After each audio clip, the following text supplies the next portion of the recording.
for me, he cannot get out for this contract because a lot of consequences that are going to face if he don't fight this, he fulfill this commitment. He's a self-proclaimed goat, Right. self-proclaimed goat because he cannot claim he can't even claim in which part that he can claim that he's the only. He cannot claim that he's the only undefeated fighter who retired. There's lot of fighters, at least more than 15 fighters who undefeated, retired undefeated. Unfinished business, the first one. Like there's a doubt, like I'm supposedly win the fight, and there's a lot of distraction on the first fight. I got injured my shoulder, my rotator cuff, so that's why I got operated right after the fight. So we need rematch. So people deserve this. He didn't know what he was signing. Okay. He definitely knew what he was signing. He definitely knew what he was getting himself into. But what can I say? I mean, at some point things just get real, and it got real. So that's where we're at today. Manny Pacquiao stunned viewers by confronting Floyd Mayweather live on television as their long-awaited rematch spiraled into controversy, declaring that the fans deserve the real fight and blasting the sudden confusion over it being downgraded to an exhibition. He demanded Mayweather end the mind games, honor the original deal, and face the contract they both once agreed to. I want this fight because the last time that we had, like, I'm not 100% conditioned because ready for the fight because I have injury shoulder injury. So that's why right after the fight I go straight to the hospital and get operated. Do you feel like he's ducking you? Like he may not be in as good as shape as you are right now?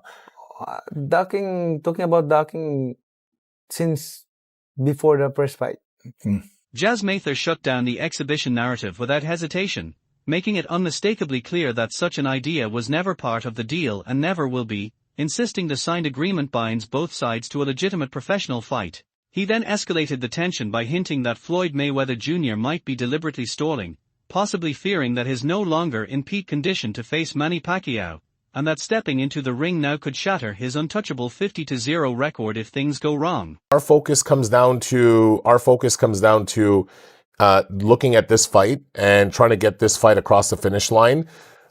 Is he scared? Why would he else make up trying to turn it into an exhibition? So exhibition is completely off the table. He needs to, if he wants to he claims he's TBE. All the guys around him that are on his payroll claim he's TBE. Everyone claims he's TBE, right? But when you really look at it, the fans know Manny Pacquiao is an 8th division world champion. Yeah. Floyd Mayweather is not, right? Manny Pacquiao has certain accolades and achievements that Floyd Mayweather doesn't. Now, Floyd Mayweather has an undefeated record. So does Rocky Marciano. Great. He's not unique in any form or manner. Robert Garcia dropped a sharp warning, claiming Floyd Mayweather Jr. is deliberately playing calculated mind games to hype the fight while quietly frustrating Manny Pacquiao, suggesting the swirling confusion around the contract and sudden exhibition talk isn't accidental but a carefully crafted psychological tactic. He implied Mayweather is weaponizing publicity and uncertainty, creating just enough chaos to unsettle Pacquiao mentally while keeping the spotlight locked on their volatile rematch negotiations. That's exactly what I was going to say. I think it's Mayweather playing games and fooling the fans, the people interested in this fight and everybody, just playing games to make it even a bigger fight, to make it a little more interesting, to make Pacquiao mad and frustrated, and because it's a fight that definitely Pacquiao wants, Mayweather wants. I think it's just Mayweather doing what he normally does and controversy and making it harder for everybody. But I guarantee you that this man is training. This guy is always healthy, always staying in shape. So come the day of the fight, he'll be ready. Manny Pacquiao revealed he was instantly thrown into confusion and frustration the moment Floyd Mayweather Jr. went public with claims that their rematch was only an exhibition, a statement that clashed sharply with what had already been signed behind closed doors, where both sides had agreed to a professional fight, leaving Pacquiao questioning whether this was a misunderstanding or a deliberate move to rewrite the narrative. It was announced by Netflix, right, in February as a professional boxing match at the Sphere in Las Vegas. And then a few weeks ago, Floyd said it was an exhibition and that the Sphere was not guaranteed as the location. Let me ask you, Manny, when you first heard that Floyd said, no, it's not a professional fight, it's an exhibition, what were you thinking? I called just right away. What happened? What happened? Like what? That's not what we signed. Like we signed a real fight. So and he gets his advance. Why he's announcing like this propaganda exhibition, that blah blah blah, everything like that. So just told me this. I don't have an idea. So let's. Why do you think that he wants it to be an exhibition, even though he signed the contract? Floyd's signature is on this contract? Manny Pacquiao pushed the tension even further, claiming that Floyd Mayweather Jr. is suddenly labeling the rematch an exhibition out of fear, suggesting he knows a real fight could end in defeat and shatter his flawless 50-0 record, a mark Pacquiao argued isn't just pride but the very core of Mayweather's power in the business of boxing, warning that once that undefeated image cracks, the leverage, the mystique, and the advantage he's built his empire on could start slipping away. Fight. Professional So it's fight. real. Why do you think that Floyd is now saying, after he signed a contract for a professional fight, no, it's an exhibition? Why do you think? Do you have an opinion, a theory? I think he's scared of losing. I mean, he's scared of losing because that's his, his leverage for, to go around and have exhibition because of his undefeated record. But if that record will ruin, then what else that he can leverage for to go around and have an exhibition match? I mean, he could leverage what you do. You've lost fights because you fought everyone, right? Yes. So you're still one of the greatest fighters who ever lived, and you can leverage the fact that you're Manny Pacquiao. But you think it means that much to him to be undefeated, that even though there's so much money on the line and he's already signed it, he now wants it to be an exhibition? Then, that's I always say that it doesn't matter if you're undefeated fighter and you are. Yeah. What I can say is like he's a self-proclaimed GOAT. Right. Self-proclaimed GOAT because Jazz Mather responded carefully when pressed about Floyd Mayweather Jr.'s rumored advance, refusing to reveal precise figures but confirming it had already reached into the 8-figure range, a detail that only deepened the intrigue surrounding the deal. He then sidestepped any speculation about Mayweather's personal financial situation, making it clear he wouldn't be drawn into that territory, stressing instead that his sole focus remains locked on the contractual obligations and the professional framework of the agreement, even as questions continue to swirl behind the scenes. I'm going to start with you, man, because there are a lot of people, I guess, worried because of a lot of the hype, a lot of the news coming out surrounding this fight that it may not happen. What would you say to those people? So as of now, the fight isn't canceled. It's contracted. As I've stated in multiple interviews over the past week, there's been many contracts that have been signed and, not just one. Advances have been given. Loans have been taken out against the purse, right? Because this is a Netflix paper. So they're treating it as like a movie, a film contract, rather than a typical fight contract, right? So typical fight contract, you can't get your advance. You're going to get a 10% or a 20% depending on the promoter and who you're working with, and then you get paid on fight night. In this case, it's a bit different because Netflix paper is a AAA paper and you can get cash against it. So you want to, whatever you want to call it, a loan, a cash advance, whatever you want to call it, he's taken money out against it. And it's with lawyers at the moment. He has a legal team that has got involved out of Los Angeles. They've reviewed everything.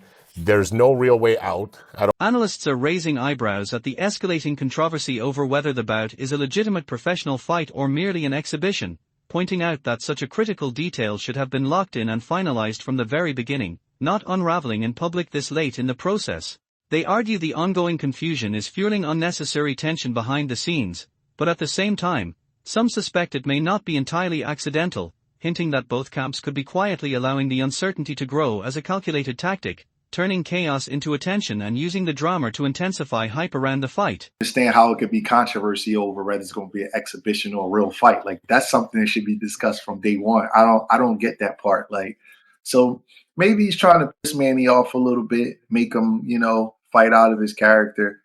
But Floyd's a winner, so he wants to win. So it might be skullduggery. Who knows? guys in the chat are asking where Paulie's at. Paulie's actually traveling today. He'll be back tomorrow. But he thinks that actually Pacquiao knows about this as well, and this is a work from both sides. And we're trying to get us to talk about it, trying to get the news media minute to be talking about this weekly, which we are. We have to. This is everything that these guys do when you've got living legends who are looking to fight again. It's going to make headlines, and these consistent deadlines that they keep pushing and making make this a little bit interesting, but it possibly could be just the work. Both of these guys are good marketers. Mayweather is a marketing genius. Jazz Mather cut through the growing chaos with a firm confirmation that despite the intensifying controversy and Floyd Mayweather Jr.'s public comments stirring doubt, the fight is still officially on, refusing to let the narrative spiral out of control. He stressed with precision that the agreement has always been for a real professional bout, not an exhibition, and made it clear that every party involved signed binding contracts for a sanctioned fight, leaving little room for reinterpretation.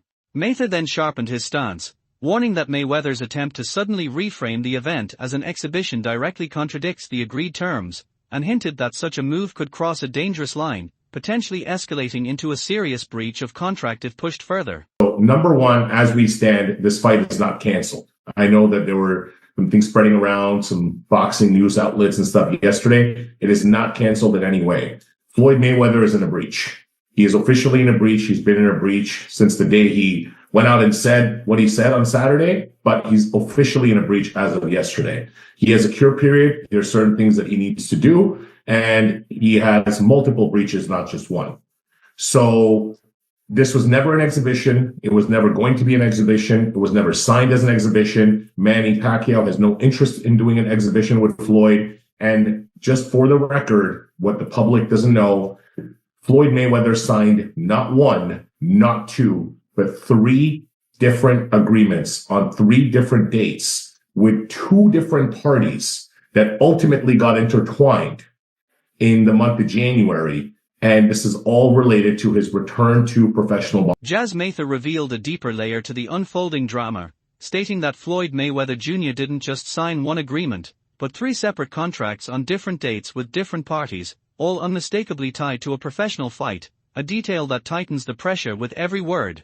Because of this, Mather argued there is simply no room for confusion or misinterpretation, insisting Mayweather couldn't have misunderstood the terms when each document was formally signed, financially executed, and backed by clear legal records, reinforcing a paper trail that now threatens to close in as the narrative continues to shift. On October 24th, the second one was on November 6th, third one was on December 14th. He received money for all 3 agreements when he signed them, okay? Not only that, he's taken an advance on his purse on this Mayweather-Pacquiao fight. Okay, on his fight against Pacquiao. So there's another lender also that's now involved in this. Okay, so him saying that it's not at the Sphere, him saying that there's no real fight, that's complete bull. However, when it comes to predicting the fight, sports analyst Max Kellerman said Manny Pacquiao would win easily, insisting that Manny Pacquiao stands as the second greatest pound-for-pound fighter of all time, trailing only Sugar Ray Robinson, who is widely regarded as boxing's greatest ever legend in boxing history ever. Other than Sugar Ray Robinson, I think this is the greatest pound-for-pound fighter who ever lived. That's number 2 on the all-time list. The CEO of Manny Pacquiao Promotions, Jazz Mather. Guys, thanks for joining. Experts argue that Manny Pacquiao remains more active in the ring than Floyd Mayweather Jr., especially when measured against his more recent performances. In his bout against Mario Barrios, Pacquiao showed sudden flashes of his old trademark speed, razor-sharp combinations, an aggressive forward movement that jolted fans back to his prime years. His ability to close distance quickly and unleash punches in heavy volume suggested that his timing, rhythm, and natural athletic instincts are still dangerously intact. But cracks also appeared as he struggled to sustain that relentless pace across every round, with fatigue beginning to creep in and dull his output as the fight wore on, a consequence expected from age and long breaks away from full-time competition. Still, the performance reinforced the idea that Pacquiao remains the more active and offensively dangerous fighter overall compared to Mayweather, who has remained largely retired from professional boxing. Mario Barrios. And you liked it. How'd you score that fight? I had Pacquiao winning, but that's only because I had money on the fight. But I was in Vegas for that fight, and look, he fought a lot better than people thought he was going to fight. He hadn't fought in a long time. Speed was still there. just the pace, he can't keep it up for the entirety of the fight like he used to. He just couldn't do it anymore. Stop that, man. Despite Manny Pacquiao's explosive speed, punching power, and relentless pressure, veteran trainer Robert Garcia insists Floyd Mayweather Jr.'s style remains the decisive factor in a head-to-head matchup, almost like a trap already set. Garcia argues Mayweather's elite defensive skills, razor-sharp counterpunching, and high ring IQ are designed to dismantle Pacquiao's aggression and volume punching, piece by piece. From his view, Manny Pacquiao's sudden bursts of speed and offensive rhythm could still create brief openings of success, flashing danger before the system shuts down, but Mayweather's ability to read timing, control distance, and drain momentum slowly shifts the fight under his control, round by round. Garcia stresses Floyd's patience and tactical discipline allow him to adapt mid-fight and exploit every small opening as opponents tire and break. He concludes that styles make fights, but in this scenario Mayweather's defensive mastery and adaptability would still edge out Pacquiao's explosive but less sustainable pace, turning pressure into control. Wins Manny or Floyd if it's a real fight? Well, a lot of people are actually picking Manny because Floyd has been, totally out of the gym. Maybe he has to pick Mayweather. Why? He's too skilled, man. Too skilled, too smart. We see Pacquiao running the mountains every day with 50 people around him. He wants to be the first one, so he's killing himself. He's working his leg. He is a warrior, but at 48, his body can't take that much. Age is just a number. And I'll bet you Mayweather. People think, oh, Mayweather's out of shape. He's not training behind curtains. That doing workouts. That's just to be an opportunity to win by decision. Across the boxing world, many have turned on the idea of a Mayweather versus Pacquiao rematch, branding it not as a fight, but a carefully packaged money-driven spectacle disguised as sport. Critics argue both men are long past their primes, and what remains is nostalgia being sold louder than competition itself.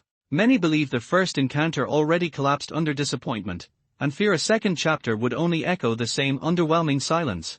Others warn the promotion leans dangerously on legacy names rather than present-day ability, noting neither fighter still competes at an elite level. There are growing concerns the bout may slip into exhibition territory, triggering backlash that echoes through boxing circles. Overall, commentators frame it as a cash-driven gamble on legacy that could damage boxing's credibility if it fails to deliver real excitement or legitimacy. I'm gonna ask this question. Is this good for boxing? Is this kind of sad in a way? It's turning into WWF versus being real boxing. Like, this is just, I don't want to call it ridiculous. I mean, you have the right to do something that you love. And if you can do it and make money off of it and turn it into a spectacle and give people an experience, I mean, there's something to it. If I could have saw Big George Foreman and Muhammad Ali, even at the states that they were in later in life, get back into the ring, like they would have had to help Muhammad get to the ring, that, Big George would have probably made it to the ring on his own, unassisted.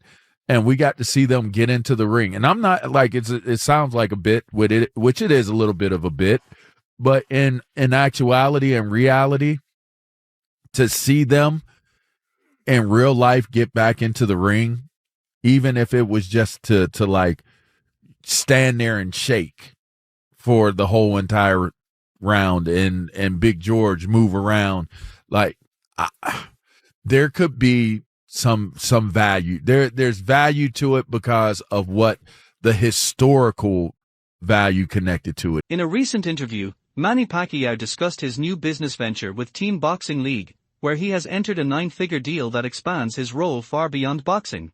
Under the agreement, Pacquiao becomes both an owner and active fighter for the San Diego TJ's franchise, marking a major shift in his career toward ownership and league control. TBL operates as a team-based boxing league where fighters across multiple weight classes compete for collective points rather than individual purses, quietly reshaping the sport's traditional reward system. The league uses a franchise model similar to major American sports, with revenue sharing, sponsorship upside, and equity participation for fighters, creating a high-stakes financial ecosystem. League representatives say this structure lets athletes benefit from long-term team and league growth itself.